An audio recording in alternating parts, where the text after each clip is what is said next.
All right, I'm here with Dimitro. Nice to meet you. And how long have you been in the UK? 4 years and counting. What brought you to the UK? Job. What do you do? I'm a software engineer. I write software for other software engineers. Okay. So they offered me a job. They wanted me to move mid-pandemic. I said, yeah, why not? Sounds like an adventure, right? And where are you from in Ukraine? Kiev, the capital. Born and bred in Kiev, lived there your whole life, or? Yeah, born and bred Kiev, lived in Treshina and then moved to Solomenka and then here. You've been here 4 years. So far, what's been your experience of life in the UK? Big bag of mixed things. I generally like it, don't get me wrong. Like, I used to tell my colleagues I like the weather. You won't believe me, but I do like the weather. It's not as extreme, right? You don't have minus 15, minus 20 here in the winter. You don't have winter, but still, right? You don't have plus 30 in the summer. I like the summer here. So yeah, I do like the general vibe here, to be honest. The weather and the stability. That's something everyone in Eastern Europe wants sometimes. And how have you found British people to be? Not homogeneous, different, like very different from good to bad, like all the people everywhere. Have there been anything surprised you about British people or British culture? Do you want a good answer or a bad answer? Both. Oh man. Okay, so the bad answer would be probably amount of drinking. A good answer would be probably ability to know when it's good enough. You know, a job is good enough and you can live your life. Like this work-life balance, I think I feel it in many places here. And that's cool, because you don't need to kill yourself on your job, and neither you don't actually need to just, not do it at all. Because everyone likes when a bus comes, everyone likes when a train comes, right? But there is a good enough level, which is sometimes hard to achieve. Going back to the drinking, so how does drinking culture in Ukraine compare to drinking culture in the UK? Because you seem surprised by the amount of people drink here in the UK. I'm wondering what's it like in Ukraine? So we usually drink with purpose. Like, I don't go to a pub to just spend an evening there getting my 5 pints, right? If I'm gonna be wasted, I'll go grab a bottle of something stronger. What's the point of sitting for 4 hours there? Come on. And then, there is a purpose. I might be willing to get wasted with you together, then we'll get 2 bottles, not 6 pints or something. And we don't need 4 hours to get wasted. Like, come on, 20 minutes and we're done. So, there is a sense of purpose and sense of time being precious. I don't have the whole day drinking with you, come on. And I think we don't drink alone as much. And what do Ukrainians drink to get wasted really quickly, since efficiency in getting wasted is what you seem to say is the situation?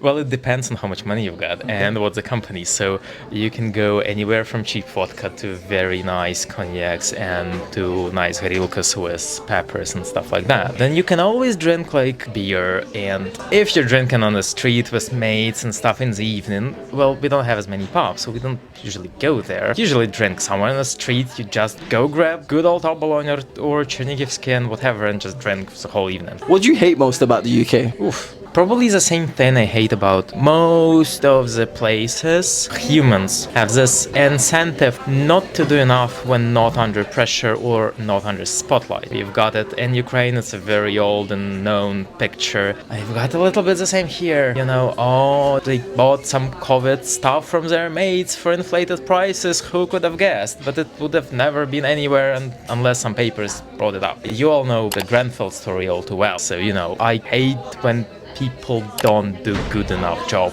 when they actually had to. And it's not really confined to Britain. What do you love most about the UK? Diversity. And the fact that you guys have got your culture and history in physical shape. I'm gonna go there, I'll see a building which was built 200 years ago, then 300 years ago, then 500 years ago, and then some old random stuff that was built when William the Conqueror came here. This is something I never experienced when I lived in Ukraine, because our history is a number of unconnected dots with either wars or genocides between. You guys here have a continued line of history. You can go and actually physically touch it and bite it and, spank it and whatever, and you can actually show your kid, look, this was bombed by the Germans 70 years ago. Look, this was built by Queen Elizabeth I, and here's her portrait, right?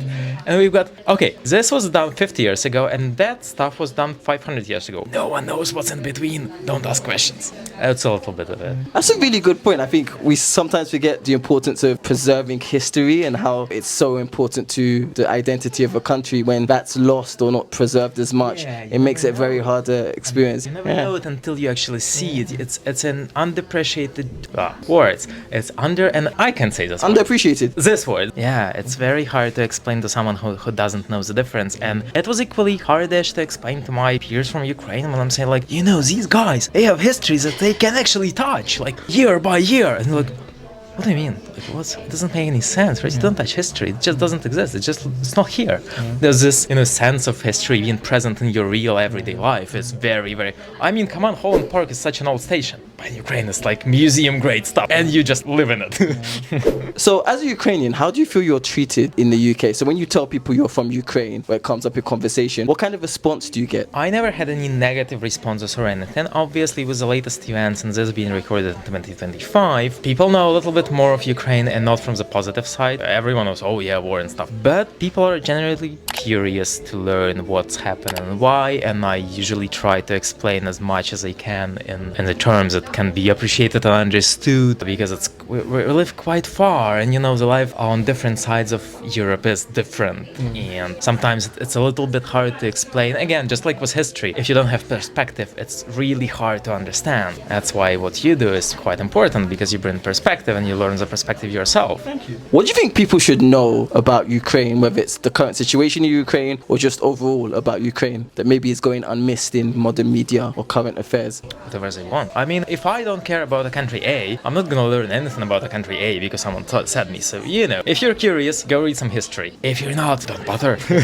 What would you like people to know as a Ukrainian about your country? I would like people to know our history of last 100 years a little bit deeper, and it's not only about Ukraine, it's most of Eastern Europe, because sometimes it feels like people feel, oh yeah, the First World War ended and something happened not really useful, and Second World War, and then everyone lived happily ever after. Well, okay, rebuild, paid the debts, and lived happily ever after. It's very much not the case for the whole Eastern Europe, and the problems arise when people start talking about Balkans, Czechoslovak, Serbia and stuff, and not only Ukraine. It's very different. I would like people to know history a little bit more. Any final words that you might have to anyone from overseas who might be coming to the UK, as somebody who's not from the UK, about how to make the most of their time in the UK or things to look out for? I mean, come with an open mind and with a good old guidebook. And I mean, read the history before you come, because it doesn't make any sense if you don't know. Or just watch horrible histories. That's fun.